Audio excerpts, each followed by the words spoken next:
What is going on, YouTube? I hope y'all are having a blessed day, a blessed night, whatever time it may be for you when you're checking out this video.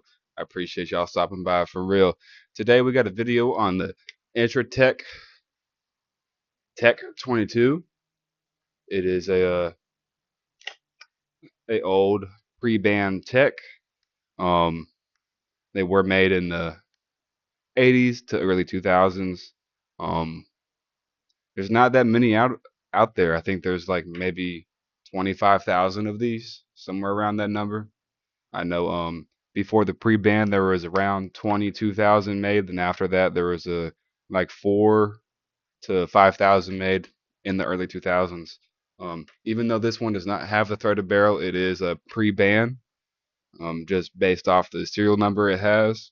Um, so we're gonna talk about the issues this firearm has and why everyone hates it and why it's called the worst gun. Um, so we're gonna start off with the magazines. It takes 1022 mags. Um, which really by themselves are garbage. Um, but I will say the factory magazine has functioned better than the Ruger 1022 mag I have right here, which is the Ruger BX25. Um, so the issues I can see with the standard magazine that comes with the handgun is that it is plastic. It's like a Lego, you know. Already this was a brand new magazine. It's got some chips, and it functions. Um, there was an issue with it earlier today, but I'll talk about that here in a second. But then you have the replacement magazines, the magazines that do not come with the actual firearm, like the Ruger mags.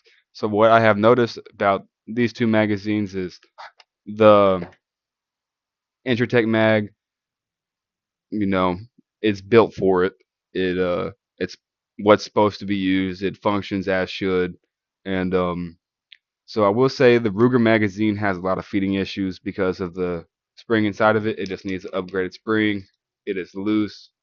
Um, it's not strong, and it's not something I would trust. It just doesn't want to push the rounds up to feed. Um, with this magazine, I'd say don't overfill it. Um, I think it holds 25. I put 25 in it, and the last 6 rounds came out, and the internals, I guess, I don't know, I can't think of the word right now, got stuck, and a round was trying to go underneath it. Um, so I had to fix that and get that out. But other than that, that's the only issues. I will say what I have noticed is a lot of people, when they have those feeding issues with this handgun, what they'll try to do is insert the magazine like it's an AK. That at least with the Ruger mag can cause problems. So as long as the magazine is flush and even with the bolt, you will not have any issues with it whatsoever when it comes to feeding. Um, the Keltec magazine has no wiggle room, nothing at all. But the Ruger mag, there's so much wiggle room with that. And what I realized is when you do the Ruger mag like the AK, it sometimes doesn't want to fully seat, and you'll be in there at an angle, sort of like let me see, either like that or it'll be angled up, sort of. It does it when it wants to, but it has adjustable sights on it. It is the easiest firearm in the world to break down. The upper is made out of sheet metal, you know, but so you press this rear button, you lift up, then pull the bolt back and up, and that is it. That's how you take it apart. Um, Now, what I will say is the extractor on this is not the best. There's even some wear and tear on it right there if it wants to focus. I guess not. Let's see if I can get it to focus. Oh well, you can see where all that unburnt powder went from the shooting. You'll see it in the video, the squib round. But but yeah, so the only thing that holds the upper and the lower together is the screw right here. It is two screws that interlock. I can't think of the word right now. Sorry. But the only issue I'd say with the upper is from time to time after wear, this little piece of metal that holds the bolt in place. You can see it clicks in right here. Um, it likes to bend, so when you're running high velocity rounds, um, there's a good chance it might pop open. So just be wary of that. Make sure it's nice and tight and not loose. Um, it also has excuse me, a ribbed handguard, which is pretty nice, and it has this little compartment for whatever you want to put in there.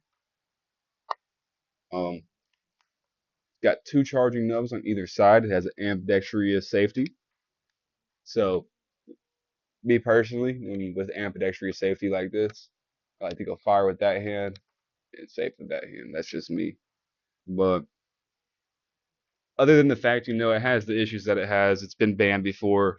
Um, a lot of these guns, they will turn to automatic um, handguns on their own.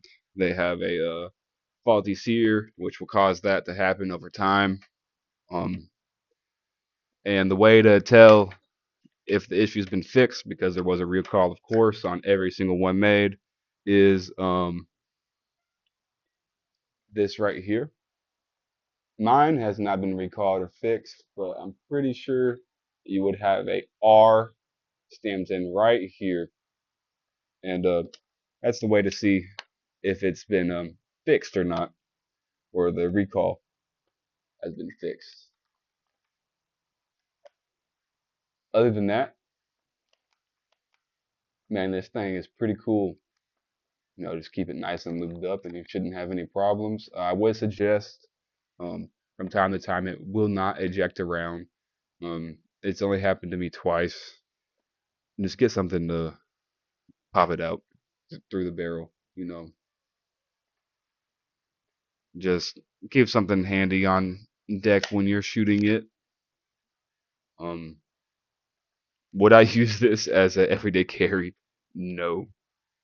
Um, it has the issues that it has, and then once it gets fixed, and I do a update video on it, maybe we'll talk about carrying it. But other than that, it's just a fun range toy. And I am getting the DZ61 Scorpion here soon, so it's gonna be nice to have both of them. Um, if y'all have any questions, drop it down in the comments. So what you'll see in the video, or in the shooting portion of the video, you will see issues with feeding, issues with ejection, and the magazine issues. Um, but it's easy to work through, especially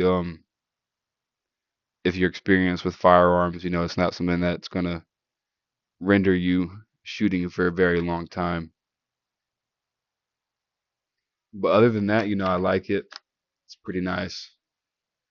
If you are looking into getting one, I'd say, you know, there's a good chance it's gonna have one of those issues. If not all of them, man. There's a few things you can look to do online to fix those issues, which I will go over in another video. Um, but yeah, I enjoyed a lot, no matter all the hate. Even with all the hate that this handgun gets, it's pretty solid.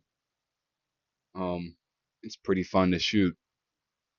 But yeah, I appreciate y'all checking out the video. Let's go ahead and get into the shooting.